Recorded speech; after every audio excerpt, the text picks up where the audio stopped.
see peasants and warriors, elders, ancestors, sons and daughters, lion-hearted kings and everything in between. Take a seat. Be witness. 2017 will be remembered by Nintendo fans as the year their favourite developer got back on top after years of struggle. The Switch seemingly came out of nowhere and made an incredible impact, coming right out of the gate with an incredible succession of some of the best games ever made. Really, the Switch is just a reflection of one of Nintendo's most outlandish projects yet. My favourite console of all time, and one that's been such a big part of these GOTY lists over the years, the Nintendo Wii U. The Wii U was a noble concept. The Wii had expanded Nintendo's audience in a way that left many old fans feeling alienated. Nintendo seemed to back off from the complicated action games and deeper games of the GameCube to focus on people outside of their waning consumer base. The Wii U attempted to cater to both the wider social audience, Wii, and the single dedicated player, U. It was a big swing for an idealised audience. They assumed people would be up for any idea if the company could prove it was fun. They were wrong, but wrong in a way that makes me think more of Nintendo and less of everyone who dismissed it. Here's a rundown of some of my favourite games for the system. Nintendo Land! If there's one game that's indicative of what Nintendo's plans were for the Wii U, it's Nintendo Land. A beautifully naive collection of experiments, but also one that allowed newer creators within the company to stretch their legs on projects of the same scope as the older staff got on the NES. It's a great collection of cute wee action things with clever concepts and slick execution. Mario Chase will remain some of the most raucous, innocent multiplayer fun you can have. That asymmetrical multiplayer was such a potent concept and core to the Wii U's design, but was never really explored beyond this game. That's a shame. There's few multiplayers that can manage to make each player feel quite as interested in what the other players are doing. Nintendo Land should be remembered. Captain Toad! Treasure Tracker! Another game that illustrates just how daring Nintendo were with their Wii U projects. Captain Toad walks about a series of wee wooden block puzzles and attempts to figure them out. It's kind of like an indie game, but it's that Nintendo polish that gives it so much character and charm. Every level is smart and funny and cute, and it's just a perfect wee thing. Super Smash Bros. For Wii U! Let's not ignore the fact that the Wii U marked the point when Nintendo had just reached the top of their game and were developing the slickest, biggest entries in every franchise they touched. It's true for smaller games like Fire Emblem Awakening and Luigi's Mansion 2, but it's also true for massive things like Super Smash Bros. Smash Bros. 4 was such a shockingly generous pile of content with a massive roster of characters, 8-player multiplayer, a level editor and Amiga versions of every stage. They were so keen to give people access to local multiplayer they supported Wii remotes, 3DSs and even bloody GameCube controllers through a specifically built adapter. And then they added Ryu, Cloud and Bayonetta as DLC. It's mental that this ever came out.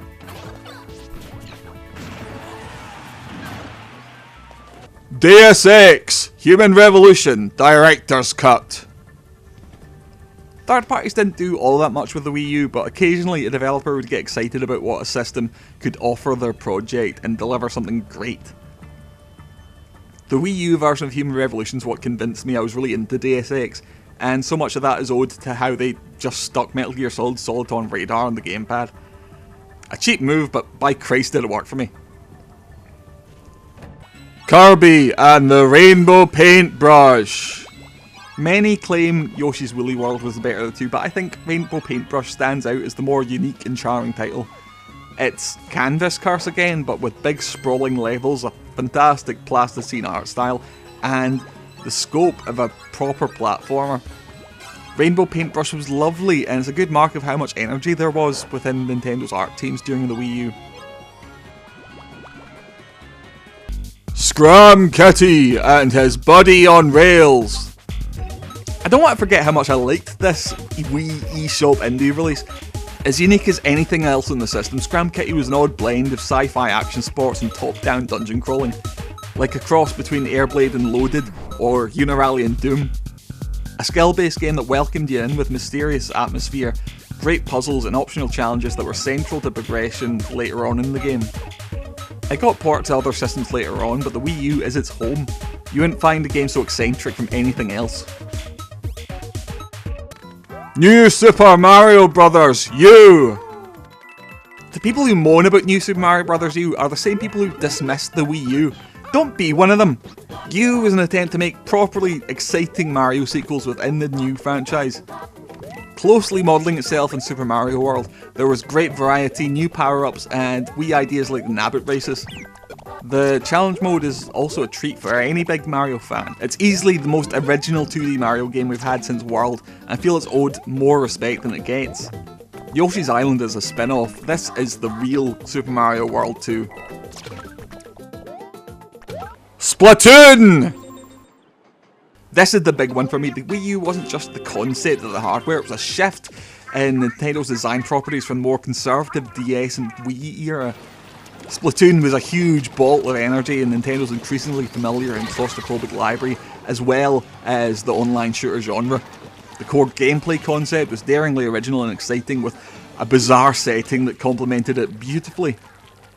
This was the online shooter that let everyone contribute, and one that became wilder and more exciting the better you got.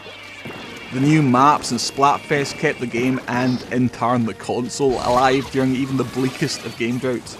No game better represents the energy and self-effacing push for original, brilliant Nintendo content during the Wii U years than Splatoon. The Switch is the perfect format for just about any game, but not Splatoon. The Wii U is perfect for Splatoon. Donkey Kong Country Tropical Freeze! If there was ever a game to point to as evidence for the Wii U support for new, traditional, fan-focused games, it's Tropical Freeze. A lovely, speedy, fluid-feeling sequel to a franchise that's so important for a generation of Nintendo fans. Retro Studios are a brilliant team and continue to make games with a deep appeal to Nintendo's Western audience. Adding Dixie from fan favourite Donkey Kong Country 2 and making Cranky play like Scrooge McDuck were nice things to add for American platforming fans who seem to deeply resonate with those additions. It got announced for the Switch yesterday. That's nice. Super Mario Maker! Probably the game that made the most sense of the gamepad to a wide audience. Mario Maker's such a logical release. It almost seemed out of character for Nintendo to risk devaluing their virtual console releases, but Mario Maker gave you free reign to make and play new Super Mario Bros., Super Mario Bros. 3, Super Mario World, and new Super Mario Bros. U levels with a constantly expanding online library to browse and contribute to. The cute wee touches added to the level editor made creation fun, and the ability to immediately switch to playing what you'd made on your high quality Nintendo controller pushed you to get wild with your experiments. The Legend of Zelda! The Wind Waker HD! One nice thing about the Wii U is if a concept proved itself in the 3DS, they could easily bring it over for more demanding games on the home platform. Ocarina of Time 3D was brilliant, making the once fiddly inventory a joy to work with and making the map much more manageable. The same was brought over to the Wii U for a beautiful HD remaster of The Wind Waker. A few wrinkles were ironed out, but the focus was on keeping it as true to the GameCube original as possible, with some new options for the wider audience who may have found the game's pacing a little uneven.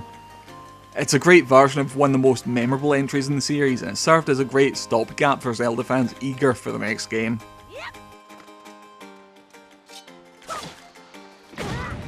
Mario Kart 8! It was perfect, wasn't it? The point where Mario Kart transitioned from the default multiplayer game for a new Nintendo system to one of their very best franchises. 8 was all about that free-form energy that defined the Wii U, with tracks that rose, dived, and spiraled in the air. The game used music and thoughtful design in tandem to create moments of great emotion. I still think it's one of the best looking games around. It was such a feather in the Wii U's cap whenever people dismissed it for being underpowered. Mario Kart 8 shaped years of my life, and thanks to the Switch version it continues to be relevant. I can't praise it enough. Virtual Console! Never forget how ideal a system the Wii U was for the Virtual Console. NES, SNES, N64, Game Boy Advance, and even the DS was part of it. All of it with HDMI support through official means for the first time. You could play on the gamepad so you didn't have to rely on the TV, but it also supported the Pro Controller, Wii Remotes and Classic Controllers. And you know those perfect NES and SNES controllers that came with their respective mini consoles? Aye, those are Classic Controllers too. You can play your Game Boy Advance stuff with a SNES controller, and those games have never felt better.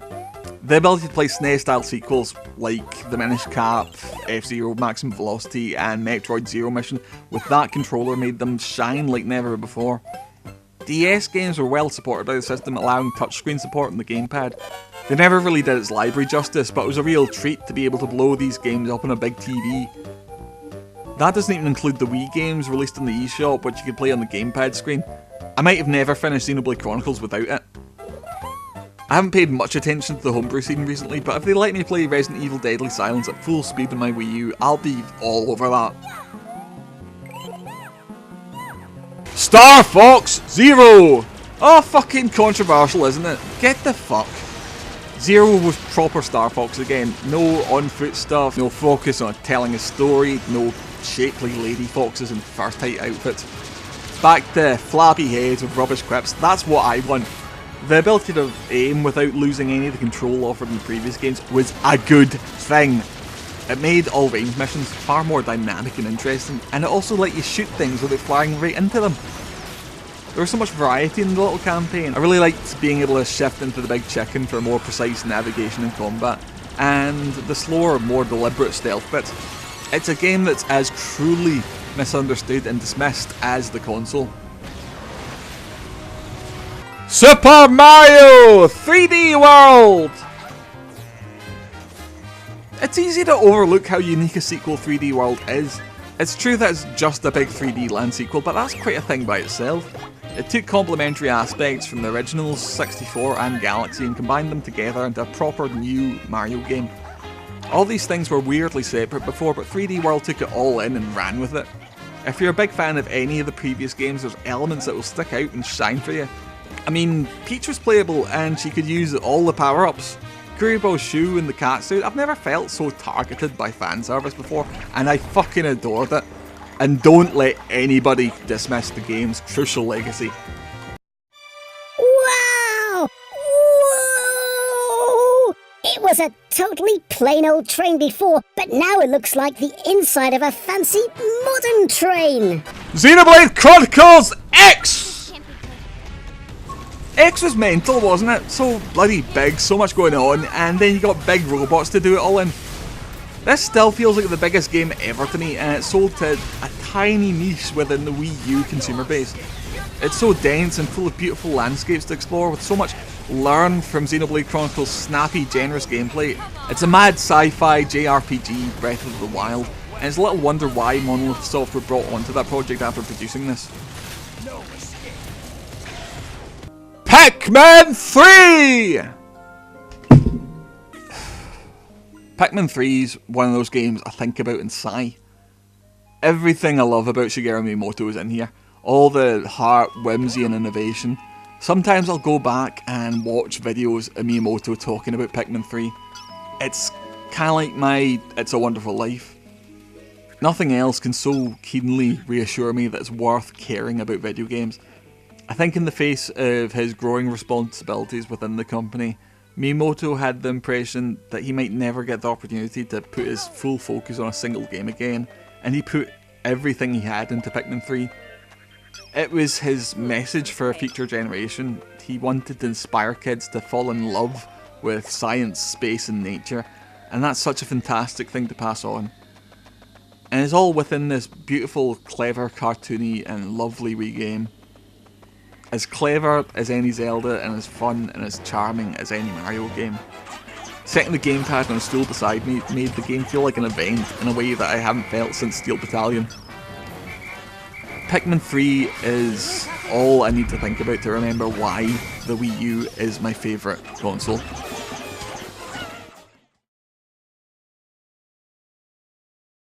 During my personal time the other day, I took a group of neighborhood kids out for a recreational activity. I was doodling and drew a Pikmin.